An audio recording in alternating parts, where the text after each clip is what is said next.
ମାନେ ତମ ସମସ୍ତଙ୍କୁ ମୁଁ ସ୍ୱାଗତ କରୁଛି ମୋ ୟୁଟ୍ୟୁବ୍ ଚ୍ୟାନେଲ୍। ତ ମାଟ୍ରିକ ପରୀକ୍ଷା 10th ରେଜଲ୍ଟ ତ ପିଲାମାନେ 10th ପିଲାଙ୍କର ଆଜି ତମର ପ୍ରକାଶ ପାଇବ ମାଟ୍ରିକ ଆଉ କିଛି ଘଣ୍ଟା ପରେ। ତ ପିଲାମାନେ 7ଟା ବାଜିଲାଣି ତ ଆଉ କିଛି ଘଣ୍ଟା ପରେ ବୁଝିହେଲା।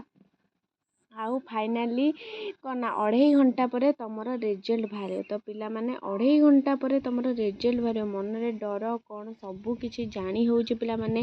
ତମ ମନରେ କେତେ ଏଇନା ଭୟ ସୃଷ୍ଟି ହେଉଥିବ ମୁଁ ବୁଝିପାରୁଛି। କେତେ ଟେନସନ୍ରେ ତମେ ବହୁତ ଟେନସନ୍ରେ ଥିବ। ତମକୁ ରାତି ଆଜି ନିଦ ହେଇନଥିବ ପିଲାମାନେ।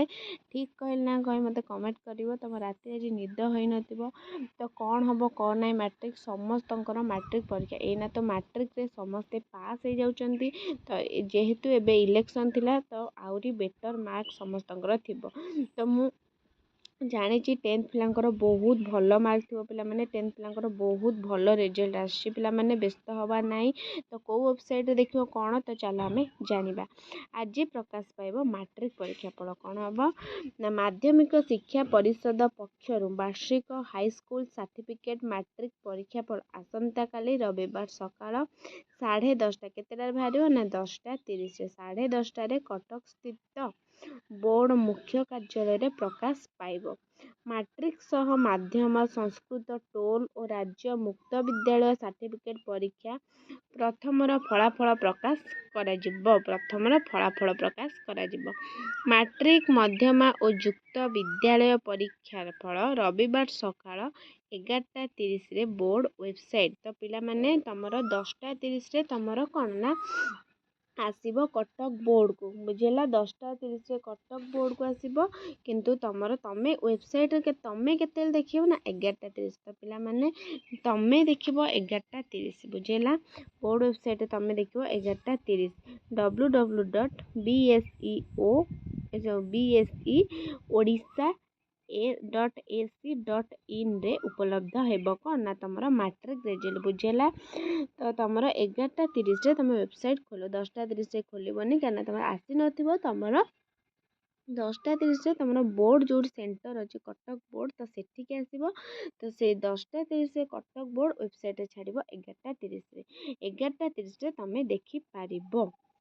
ତାପରେ ଯେଉଁ ସ୍ଥାନରେ ଇଣ୍ଟରନେଟ୍ ସୁବିଧା ନାହିଁ ସେସବୁ ସ୍ଥାନରେ ଛାତ୍ରଛାତ୍ରୀମାନେ ମୋବାଇଲ ଫୋନ୍ ମାଧ୍ୟମରେ ଟାଇପ୍ କରି କ'ଣ ଟାଇପ୍ କରିବ ORO10 ରୋଲ୍ ନମ୍ବର ଟାଇପ୍ କରି କ'ଣ କରିବ ନା ମୋବାଇଲ ନମ୍ବର ଦେଇ ଏଇ ମୋବାଇଲ ନମ୍ବରକୁ SMS କରି ପରୀକ୍ଷା ଫଳ ହୋଇପାରିବ। ତ ବହୁତ ଭଲ ସୁବିଧା ପିଲାମାନେ କହିଛି ନା ଯଦି ତମର ୱେବସାଇଟ୍ ଖୋଲୁନାହିଁ କି ଇଣ୍ଟରନେଟ୍ ତମର ସୁବିଧା ନାହିଁ ତମେ କରିବ କ'ଣ ଯଦି ଇଣ୍ଟରନେଟ୍ ସୁବିଧା ନାହିଁ ତେବେ ତମେ ଆକୁ ଟାଇପ୍ କରି କ'ଣ ନା ତମ ମୋବାଇଲ ନମ୍ବର ତମ ମୋବାଇଲ ନମ୍ବର ପିଲାମାନେ ଭୁଲରେ ନିଜର ମୋବାଇଲ ନମ୍ବର ଦେବନି।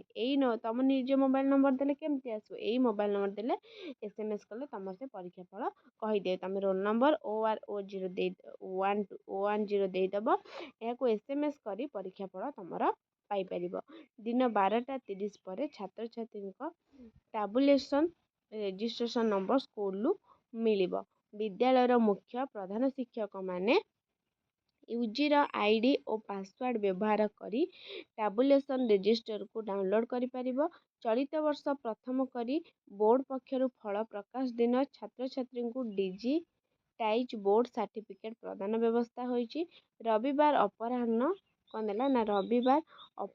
4ଟାରୁ ଅନଲାଇନରେ ମାଟ୍ରିକ ରବିବାର ଅପରାହ୍ନ 4ଟା ତ ଆଜି 4ଟାରେ ଅନଲାଇନରେ ମାଟ୍ରିକ ମାଧ୍ୟମ ଓ ଓପନ୍ ସ୍କୁଲ ପରୀକ୍ଷାର ଡିଜିଟାଇଜ୍ ବୋର୍ଡ଼ ସାର୍ଟିଫିକେଟ୍ ଉପଲବ୍ଧ ହେବ। ଏହି ଡିଜିଟାଇଜ୍ ସାର୍ଟିଫିକେଟ୍ ଛାତ୍ରଛାତ୍ରୀମାନେ ମୋବାଇଲ ମାଧ୍ୟମରେ ମଧ୍ୟ ପାଇପାରିବେ। ପରୀକ୍ଷା ଫଳ ପ୍ରକାଶ ପରେ ମେ 29ରୁ ଜୁନ୍ 12 ତାରିଖ ମଧ୍ୟରେ ଛାତ୍ରଛାତ୍ରୀ ରିଚେକିଂ ପାଇଁ ରିଚେକିଂ ମଧ୍ୟ ତମର ଅଛି ପିଲାମାନେ। ରିଚେକିଂ କେବେ କରିବ ନା ମେ ମାସ 29 ଜୁନ୍ରୁ 12 ତାରିଖ 29ରୁ ଜୁନ୍ 12 ମେ 29ରୁ କ'ଣ ନା ଜୁନ୍ 12 ତାରିଖ ମଧ୍ୟରେ ଛାତ୍ରଛାତ୍ରୀ କ'ଣ ନା ରିଚେକିଂ ପାଇଁ ଆବେଦନ କରିପାରିବେ। ମାଟ୍ରିକ ପାଇଁ ଅନଲାଇନରେ ମାଧ୍ୟମ ଓ ମୁକ୍ତ ବିଦ୍ୟାଳୟ ପାଇଁ ଅଫଲାଇନରେ ରିଚେକିଂ ଆବେଦନ ମାଟ୍ରିକ ପାଇଁ ଅନଲାଇନ୍ ଏବଂ ମାଧ୍ୟମ ମୁକ୍ତ ବିଦ୍ୟାଳୟ ପାଇଁ ଅଫଲାଇନ୍ ରିଚେକିଂ ଆବେଦନ କରିପାରିବେ ବୋଲି ବୋର୍ଡ଼ ପକ୍ଷରୁ ସୂଚନା ଦେବି। କିଛି ବ୍ୟସ୍ତ ହେବା ନାହିଁ। ଯଦି ମାଟ୍ରିକ ପିଲାଙ୍କର ରେଜଲ୍ଟ ଖରାପ ହେଲା ତେବେ ତୁମେ ରିଚେକିଂ ମେ 29ରୁ ଜୁନ୍ 12 ତାରିଖ ପର୍ଯ୍ୟନ୍ତ ତୁମେ ରିଚେକିଂ କରିପାରିବ। ଯଦି ତୁମ ସେ ୱେବସାଇଟ୍ ଖୋଲୁନି ବୋର୍ଡ଼ ୱେବସାଇଟ୍ ଯଦି ତୁମର ଇଣ୍ଟରନେଟ୍ ସୁବିଧା ନାହିଁ ତେବେ ତୁମେ ଏହାକୁ ଫଲୋ କରିବ। ନିଶ୍ଚିନ୍ତ ତୁମମାନେ ନିଜର ପରୀକ୍ଷା ଫଳ ପାଇପାରିବ। ତାପରେ କ'ଣ ଦେଲା ପିଲାମାନେ ଦେଖ ପୁଣି ସେଇ କଥା କହିଲା କି ଏଇଟା ହେଉଛି ତ ଦେଖ ୱେବସାଇଟ୍ ଦେଇଦେଉଛି ବାରମ୍ବାର www.bsc.।